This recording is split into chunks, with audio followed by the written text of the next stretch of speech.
What's the story, Morning Glory? What's the word, Hummingbird? Thank you so much for clicking on my channel and for joining me for this review of 90 Day Diaries Season 5, Episode 3, Knowing Me, Knowing You. Let's get started with Ariel and Benny. Ariel, to me, is such a miserable person. Miserable in the sense of she's never happy. There's more of her. There's more of her on this show being unhappy ever since she was on the original 90 Day the Other Way and whatever else other franchise she was on. She's always unhappy. She's always miserable.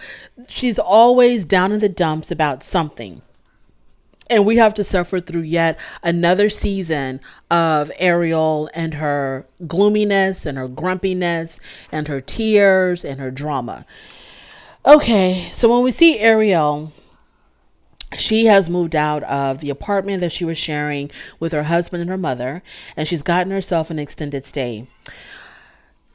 Last week, she talked about how she told Benny that she thought that maybe they should separate. Benny was dead set against it. He did not want to separate, but it doesn't matter what Benny wants. The only thing that matters is what Ari wants, and she always gets what she wants, whether it's from Benny or from her own family. She always gets what she wants. So Benny was trying to talk her out of the separation, but she didn't give a damn about none of that. She went ahead and she moved out. And I'm like, why do you get to move out, but he's stuck with your mother? Like, that doesn't make any sense. You should have stayed in the apartment and he should have moved out, but whatever. Here we are.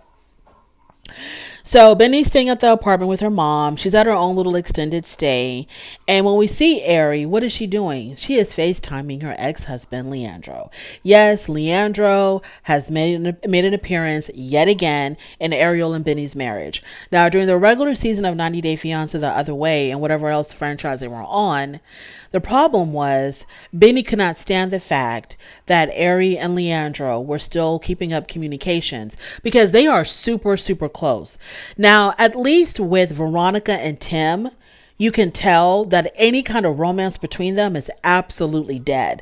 And that relationship is purely platonic. With Ariel and Leandro, you don't know what really is going on between these two people because it seems like that chemistry is still there between them. Do y'all remember how Leandro had traveled all the way to Ethiopia to visit Ari? Remember? And she would go out on dates with Leandro in Ethiopia, or that by that time she was in Africa, and she would go out on dates with Leandro without Benny. I mean, yes. And Benny had expressed to her that he did not like it. He did not feel comfortable with Leandro all up in their business because he was giving Benny advice on how to treat his own wife, on the things that he should and shouldn't say or do with Ariel, his own wife. The ex-husband was telling Benny, how to treat her, what to do to make your marriage work, etc. It was a damn shame. So, Leandro is back and she's FaceTiming him. And once again, she's telling him all her problems with Benny because she did this in Africa, where she would confide in Leandro all the issues that she was having with Benny. So here we are again. So she's FaceTiming him and she's telling she's telling Leandro whatever issues that they're having. And Leandro is asking her, he's like, so, are you going to leave him? And Ari's like, oh, I don't know. I don't know what I'm going to do. Instead of like, no, I'm not going to leave my husband. I'm going to stay with him. We're going to make it work. No, she's like, I don't know. I don't know what I'm going to do. Then she tells us in her confessional, she says that she wonders what would have happened if she and Leandro had stayed together. This is also something that she had wondered in the regular season, of what could have been if she would have stayed with Leandro. Now, Ari strikes me as the kind of woman that does things on impulse and then tries to clean it up later. For example, when she and Leandro got a divorce, she divorced him because she wanted to travel the world and still have fun and have a good time, but he needed to buckle down and get serious about school because he was working on his PhD. And so because she wanted, to still travel and do all these other things, it wasn't going to work out for her. So she ends up divorcing him instead of sticking by her husband's side while he's working on his PhD. And then y'all can play later. No, she couldn't wait. She wanted to play now. So she divorces him, goes to Africa, meets Benny in Ethiopia, And things got real hot and heavy with them. She ends up getting pregnant by Benny 3 months after meeting him. So once again, she acts impulsively and tries to clean it up later. So she gets pregnant by Benny, ends up marrying him, I guess to justify them having a baby together. She ends up marrying him, and she's been miserable ever since. Miserable ever since. Knowing damn well that she had no business marrying Benny when she still has had all of these unresolved issues or unresolved feelings for Leandro. Because how dare you invite your ex-husband to come all the way to another country, another continent, just to come see you and allow him to take you out in front of your damn husband. But that's what she did. So she's back on her BS. Moving on from there, we see Benny. He's back at the apartment with his mother-in-law. Benny tells us that he is very close with his mother-in-law. He sees her as a mother figure because I think his own parents have passed away. So he does see her as like a mother figure. She's like a mother to him, and that they're really, really close. But he says it is still awkward with just the two of them being in the apartment. When we see Benny, he's practicing his moves because he's going to be auditioning to be a stripper. He's going to be auditioning for a strip club or something. And so he's practicing his moves, and his anyways, I was going to say his moves are more, they're more like gymnastic type moves or theatrical type moves, and not so much, sultry, sexy stripper moves. But anyways, so the mother-in-law comes into the living room and she sees him, hopping around, and she says, well, why don't you practice on me? So he does his dances on her, around her, whatever they were doing. And then after that, they're in the kitchen. They're having a very serious conversation about his relationship with Ari. Now, Benny is wearing this really tight white wife beater or tank top. And, Benny's been working out. Okay. Benny has always been pretty physically fit. He's always kept up with his appearance and his physique. But it seems like since coming to America, he's kind of like bulked up even more.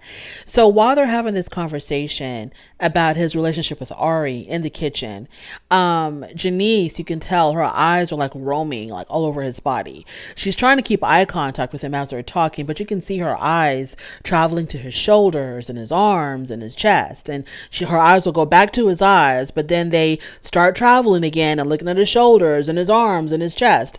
I saw that, Janice. I saw that. Moving on from there, Ari has decided that keeping up with an extended stay and keeping up with the rent at the apartment was too expensive. And so she's going to be leaving her extended stay and moving back into the apartment. Very, very confused woman. Because Ari, didn't you know that it was going to be expensive to stay in an extended stay hotel? You knew that from the beginning. You knew that. This is nothing that just popped up on you out of nowhere. So she ends up coming back home. And when she enters the apartment, to me, it looked like Benny was happy to see her, but she wasn't that thrilled to see him. So they sit down, they start talking, and they're talking about their relationship, and he starts saying something about his friends, and she stopped him. She cut him off, and she was like, Benny, I don't want to hear anything more about your damn friends, because she feels like he spends way too much time with his friends and makes his friends more of a priority than her. So then when she starts talking, she starts telling him that, she's extremely unhappy. She said that she used to have a free spirit before she met him. Now her spirit is dead. She says to him that she puts a lot of love in him, but gets nothing back in return. She tells him that she feels trapped by him. I don't know how trapped you were, because you're the one that left the apartment to go to an extended stay. She says that she feels like Benny doesn't like her, doesn't want to be around her, and how this relationship has been affecting her health, her mental health, her physical health. I mean, she laid it on him, and Benny's just there listening to her. And so when he finally gets a chance to speak, he tells her, look, whatever it is that I'm doing wrong, point it out to me and I'll try to fix it, because I don't want to get a divorce.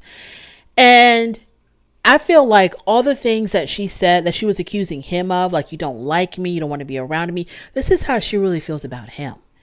This is how she feels about Benny. But she's trying to deflect and put it on him, because I've never seen Benny act like he doesn't like her, doesn't want to be around her. I've seen her act like that when she wanted to run off with her ex-husband on dates in Africa, in Ethiopia. I've seen her act like she doesn't like him and doesn't want to be around him. I see her killing his spirit. I see her trapping him. Ariel, I don't know who you think you're fooling. You might be fooling Benny, but you're not fooling me. And your conversations with Leandro are absolutely disrespectful and rude as hell. And you got some nerve talking to this man after you know your husband expressed to you how he never felt comfortable with you talking to your ex-husband like that and confiding in your ex-husband. Do y'all remember when they were in Africa, Leandro was also giving Benny advice on how to treat Ariel? He was trying to give Benny, the husband, advice on how to treat his own damn wife. And let's not forget, when he came to Africa to see her, he brought her bras. Moving on to Emily and Kobe. Emily and Kobe are icky. They're icky. Absolutely icky to me. I'm not interested in Emily and Kobe at all. Her sob story about not having enough sex in her marriage is just I don't want to hear it. I don't know if it's true or not true. I don't know how true it can possibly be because she's pregnant again. So they're doing something to make all these babies, but she's constantly complaining about not getting enough sex. She sounds like a nympho. She just sounds, okay, y'all, the man has a brace on his damn leg. He has a full leg brace. And she's complaining about not getting enough sex. And then she leaves her kids with her mom to drag her husband, who has a full leg brace on, to some damn sex shop to buy some damn sex toys. She acts like she is starving for sex, and I'm not interested. I guess they have no other storyline other than this. I mean, the storyline of them trying to get their own place, that's pretty interesting to me. I'm interested in them finding their own place and, trying to get away from her parents' house and trying to, live as an independent married couple with their two kids. That to me is an interesting story. I don't need to hear how sex starved she is and her husband isn't doing enough, and her trying to to use all of these, oh God, her trying to threaten him, by using all of these sex toys on him, knowing damn well that Kobe's just not into that.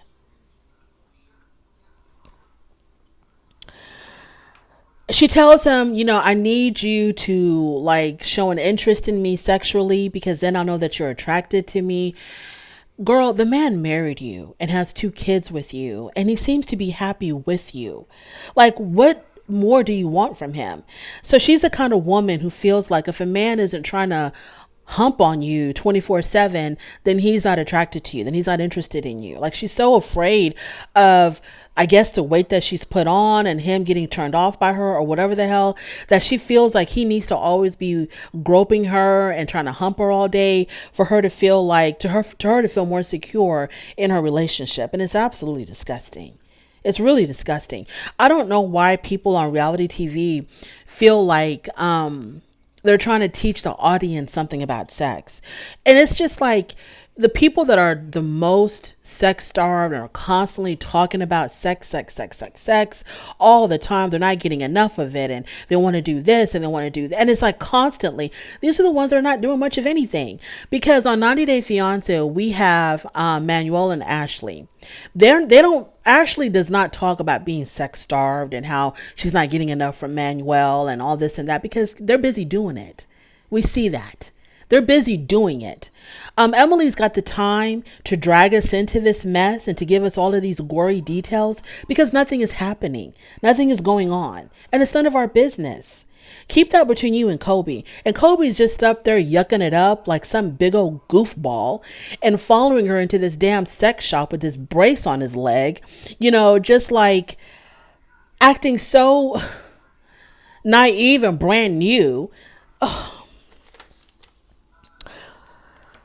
that's all. They do go look at a house. They go look at a house at a potential home to buy or rent or whatever they do. And they go into the bedroom because that's, she made a beeline to the bedroom. And they're looking around the bedroom and it's nice and spacious and everything. And it's nicely decorated.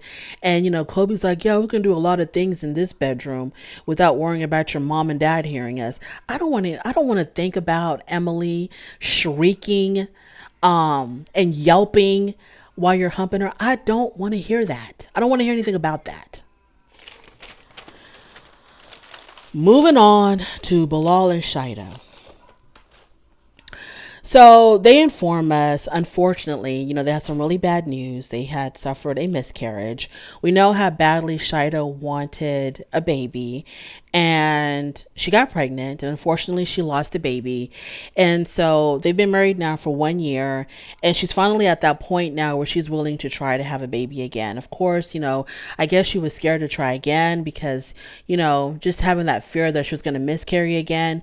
And, Bilal, gave her advice and counseled her. And I guess she got rid of that fear, and now they're ready to try again. And I really hope that it works out for them at some point, because she really, really wants to be a mom. And I think that she would be a fantastic mother. So all I can say to that is good luck to Balal and Shida on their journey on becoming parents together.